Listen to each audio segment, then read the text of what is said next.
Hello, good crowd. We are fortunate here at Rotary International headquarters again. We're kind of celebrating World Polio Day and recording some episodes this week. I'm very excited about that. And with us now is Dr. Tunji Funsho, who is a cardiologist, who is the head of the chair of the Polio Plus Committee of Nigeria of Rotary International. This is going to be a great conversation. You don't want to miss it, so stick around. Welcome to the Your Mark on the World show with your champion of social good, Devin D Thorpe. Our sponsor, Johnson & Johnson, matches most individual donations up to $250 at caringcrowd.org. Tunji, welcome to the show. Thank you very much for having me. We're thrilled to have you. So grateful that you would make time for us. How did a cardiologist trained in London end up running the Polio Plus program for Rotary International in Lagos, Nigeria? Well, once you volunteer as a Rotarian, you can become a lot of things. You can become a teacher, a painter, a farmer, a trash collector, and so on and so forth. In my own case, I joined Rotary in 1985 because I was attracted to what Rotary does.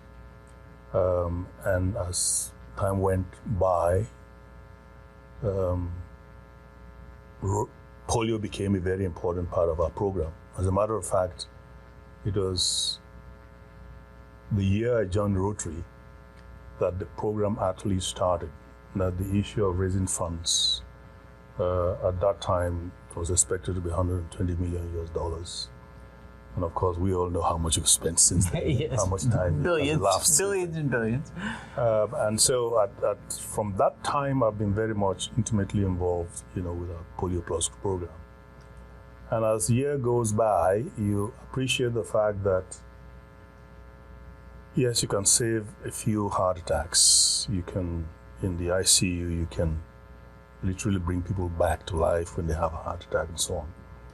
But when you look at that against the backdrop of the number of cases of polio you can prevent, and we have prevented in the last 30 years or so, we're about 16 million cases prevented from paralysis and still counting. The return on investment is much higher with polio than sitting in an office as a cardiologist. So that is how gradually I got sucked into it, and eventually I was asked to head the Polio Plus program in Nigeria. And here we are. Here we are. It is remarkable work that you're doing, and the polio infrastructure that you've led and helped to create has been hugely impactful. A few years ago, there was a terrible outbreak in Western Africa of Ebola. And that affected mostly some neighboring countries to Nigeria that were much smaller. That's right. And when a few cases of Ebola popped up in Nigeria, it really sent shivers, I think, through the global health community entirely, right? Because Nigeria is a huge country. Understandably. And had we had an epidemic of Ebola in Nigeria, like we had in Liberia and some of the other countries, it would have been horrible.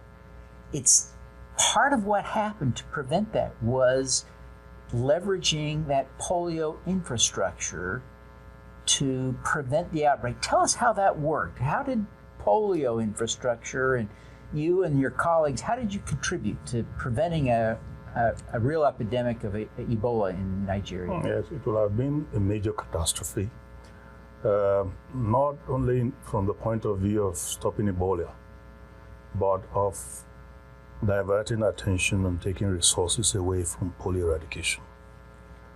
One of the major things that have helped us get this far with polio eradication in Nigeria is the formation of the Emergency Operations Center for Polio. This is a center where all partners, technical people, converge at least 3 times a week to look at the program, see where we are, and plan for the future. That structure has helped us reduce the incidence of polio in Nigeria very dramatically. It came on board about 10 years ago now. Mm-hmm. And that structure, had produced a lot of people with experience in outbreak responses. Right. Because we, as you may be aware, we've been having a few cases of vaccine-derived polio across Nigeria, mm-hmm. across a lot of countries in Africa, Central Africa, and parts of East Africa. So we had people on ground who were trained, who were ready to be mobilized. So as a matter of fact, the deputy manager of Polio EOC was the one who was seconded to go and head the Ebola EOC. And so it was the same structure that was used. Essentially, it was the same technical people from partnerships who were seconded, to work with him, to use the same kind of modality of contact tracing, diagnostics, to ensure that it doesn't spread beyond those few areas where we had recorded cases of Ebola. Yeah, it is remarkable that, and so important to think about all the lives saved because of the great work you were doing on polio. Of course, in your work, nothing can be more exciting than the fact that we are now looking at having passed the 3rd anniversary of the last case of wild polio in Nigeria, and people are talking about Nigeria being declared polio-free. It's a huge, huge milestone. Yes, of course, you've led that effort. Tell us a little bit about what that means to you. There's a sense of, being gratified that you put in so much effort.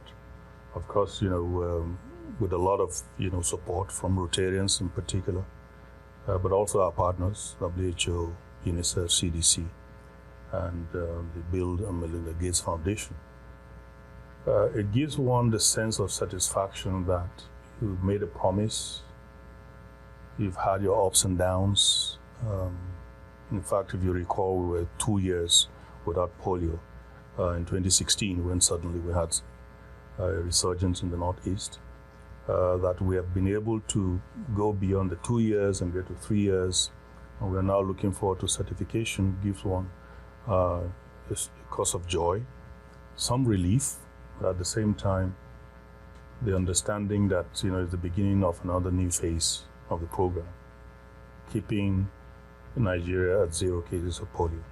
That may be a little bit more daunting than when we're facing cases of polio and we can tell people, well, we still have this challenge, we need to do so. But now that we've crossed that 3-year milestone, it may be a little more difficult to garner resources from both, governments around the world and also from the government of Nigeria at every level. To continue. Right down to the community level. That's right. Yeah. That's right. That is a challenge. One of the interesting things, and you alluded to this, is that there was a 2-year gap in cases in Nigeria. In fact, the World Health Organization excitedly announced that Nigeria would no longer be considered an endemic country. It was polio-free, and shortly thereafter, the cases returned. I expect that this is creating a bit of caution around making that declaration of polio-freeness again. Right. What are the lessons that you take from that experience that apply to our global polio eradication efforts? I think the experience we'll learn from that is, number one, to ensure that the infrastructure we have created continue to work stronger, and that we don't take our eyes off the ball. The numbers of vaccine-derived cases we've had in recent times, as unfortunate as it is, because some children are paralyzed, is a wake-up call for us. That even when we get certified polio-free, we have to ensure that the level of routine immunization coverage is improved dramatically the way it is in most parts of the country. Some parts of the country, we're doing pretty well, 80% and more. For some part of the country, we're still at single-digit level. It's the lesson we've learned is that we have crossed one milestone. As I always tell people, we have 2 more milestones to go. The next milestone is for WHO, African Regional Committee for Certification, certifies Africa polio-free. By extension, Nigeria removed from the list of polio endemic countries. And then, of course, when we're able to see 0 cases in Afghanistan and Pakistan, we will now get certification for the world. At that point in time, it's when we can sleep with our eyes closed. Yeah. It will be critical, of course, for us to feel like that certification is meaningful in the sense that it's correct. How do you, I mean, you're a doctor, so you can answer this question authoritatively. How do we know that we really have reached the milestone, that we haven't fooled ourselves? Well, that is why WHO is a little bit, and the African Regional Certification Committee are cautious and are doing a lot of due diligence work at every level of government, at the federal level, at the state level, and local government level, looking into records, looking at structures on ground, looking at how robust the surveillance system is, such that any case of paralysis that is picked up, number one, is picked up, and is picked up and investigated as according to the protocol, collecting stool samples, sending to regional labs. We have 2 in Nigeria. And if they find a case of positive for either wild poliovirus or vaccine-derived, it goes to CDC in Atlanta for typing and confirmation and so on. So we are ensuring, that the need or the possibility of a resurgence of the wild poliovirus in particular is much less likely if all these things are done before certification, than if there are gaps in these structures. After certification, we get a case of wild poliovirus. Yeah. You mentioned surveillance, and that's such an important aspect of this. It's the tracking of polio cases, but also tracking the virus in the environment. So WHO and other partners are taking samples mostly out of sewers, right? Precisely. Tell us a little bit about how important that is in Nigeria and elsewhere. Well, the poliovirus it's as much as it's not a very strong virus, it has resilience in circulating the environment where the level of immunity of children is low. So not only looking for paralysis in children, but also making sure that the virus is not in circulation in the environment. And of course, we know where it thrives well, where it can easily be found, is in sewage. And sewage in areas that are high population, low level of hygiene and sanitation. So WHO will earmark certain areas, and also from time to time, depending on the epidemiology of the last case of vaccine-derived, for instance, that is required, they may increase the number of areas. So they collect these samples on a regular basis under stringent conditions and send it to these same labs. And those labs will tell us whether there's any environmental sample that is contaminated with either the wild poliovirus or the vaccine-derived poliovirus as well. Because as long as there are children that have no immunity or low immunity, then there's a danger to the children of having these viruses in the environment. So it's futile just checking in the child when the virus is lurking in the sewer, waiting to get to that child who is not optimally immunized against polio. Yeah. As you think about polio from a medical standpoint as a doctor, one of the fascinating things about polio is that most people who are exposed to it, who in fact get the virus, who get sick, don't develop paralysis. And so no one knows that they've had the virus. And that's only 1 in 200 or so gets paralyzed, right? So Precisely. what are the implications of that in fighting to bring about polio eradication? Well, the implications are, fundamentally that you have a lot of what we call healthy carriers, like we have in a few other diseases. And so these healthy carriers can easily disseminate the virus in an environment. And it's not just children, adults. This is why some countries like Saudi Arabia, when people are going for pilgrimage, adults are immunized at the airport against the virus.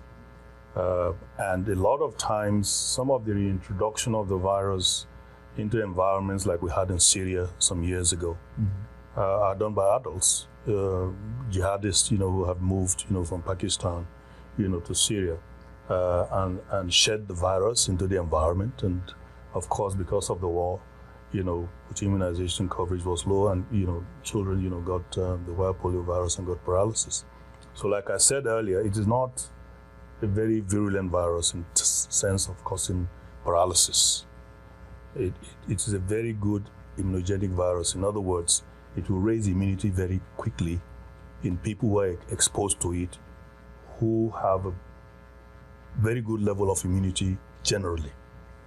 But when it gets to weak children, malnourished children, then it finds root and causes, paralysis. Yeah. So in other words, it is a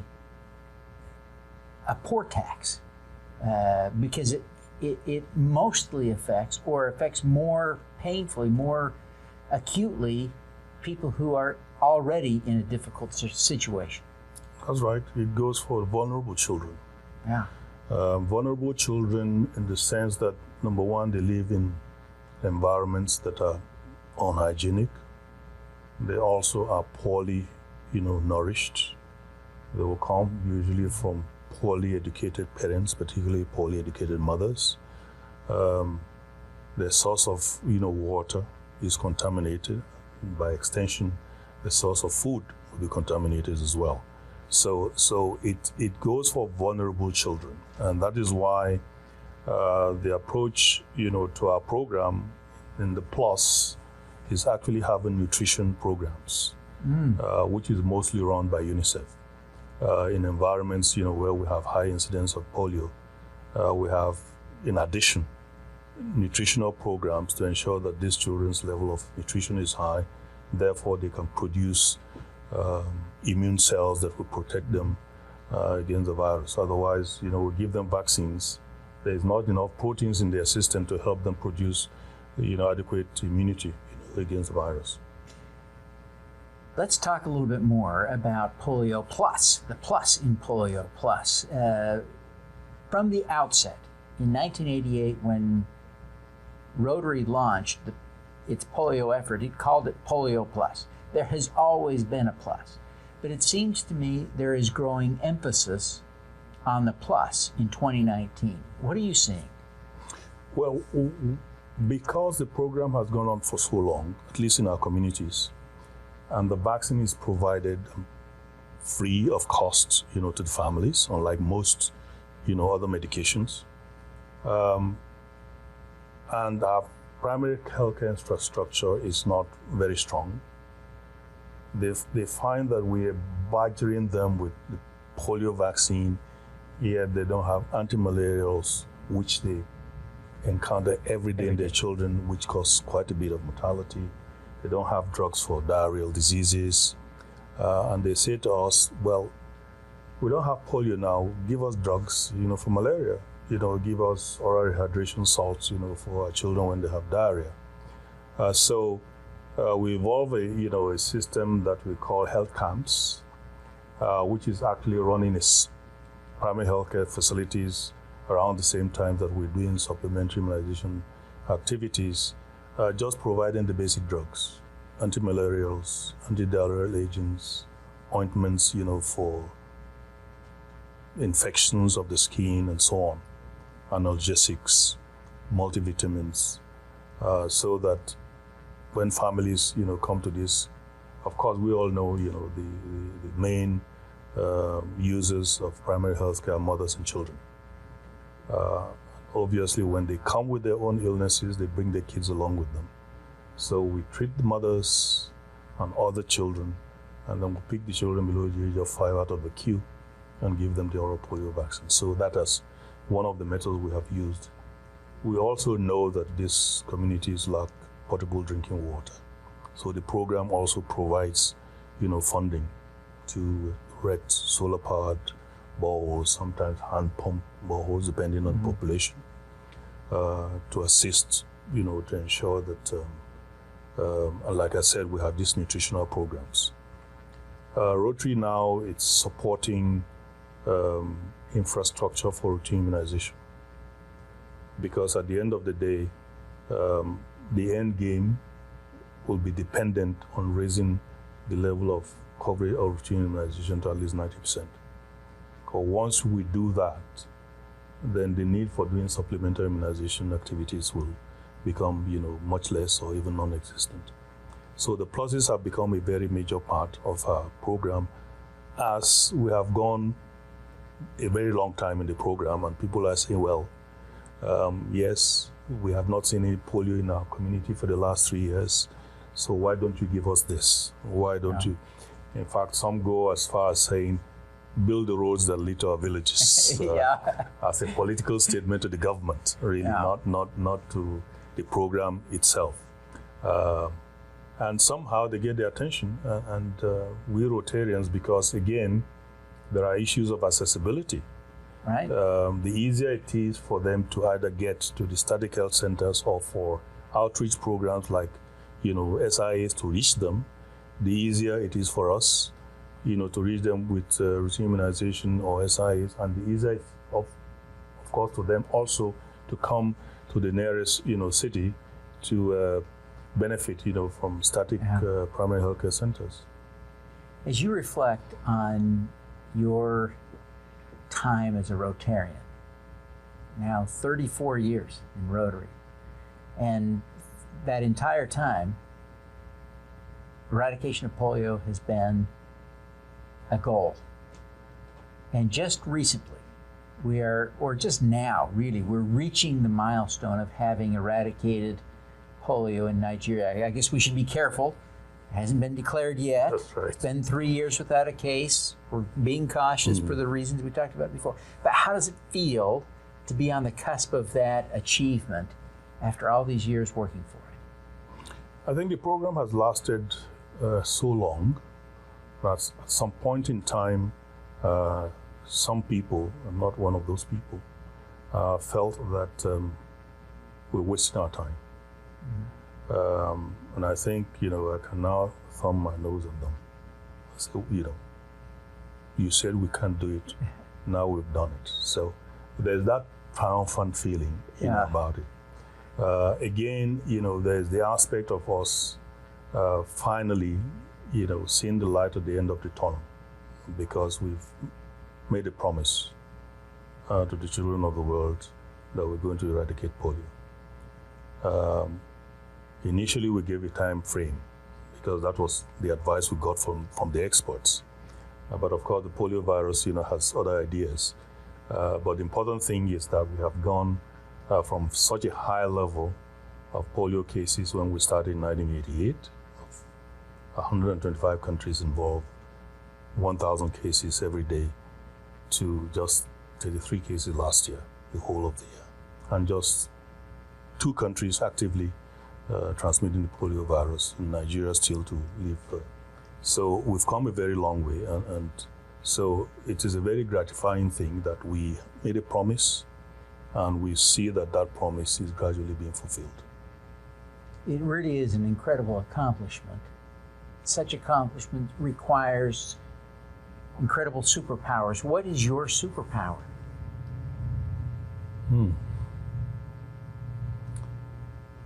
Well, my superpower emanates from, my belief that what's the mind, and in my vocabulary, I interchange the mind and the soul. what it can conceive, it can achieve. And the most difficult part is that conception.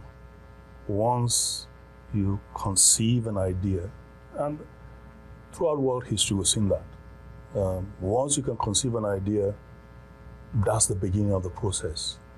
And like Lao Tzu says, the journey of 1,000 miles, takes that one first step. Once you can conceive, take that first step.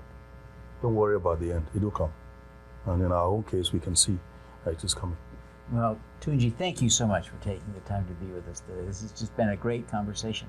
Before you go, would you just tell people how they can learn more about polio eradication, especially in Nigeria?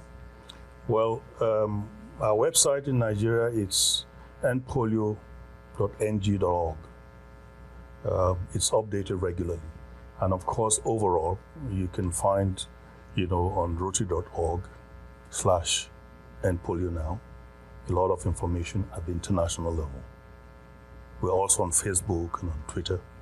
And as much as possible, people can also send us, emails at Rotary polioplusnigeria@gmail.com. Fantastic. Well, Tunji, thank you very much for being with us today. We wish you every success in the incredible work you're doing. Thank you. Thank you for this great work you're doing on our behalf as well. All righty. Let's do some good.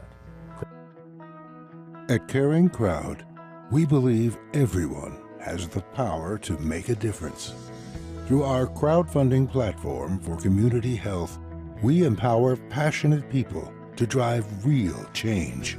Whether you work for a nonprofit organization, volunteer, or want to get involved for the first time, you can post a campaign on Caring Crowd. Join us, because caring is where change begins. Thanks for tuning in to the Your Mark on the World show, the Social Impact Podcast. Please subscribe via YouTube, iTunes, Google Play, Stitcher, or Spotify.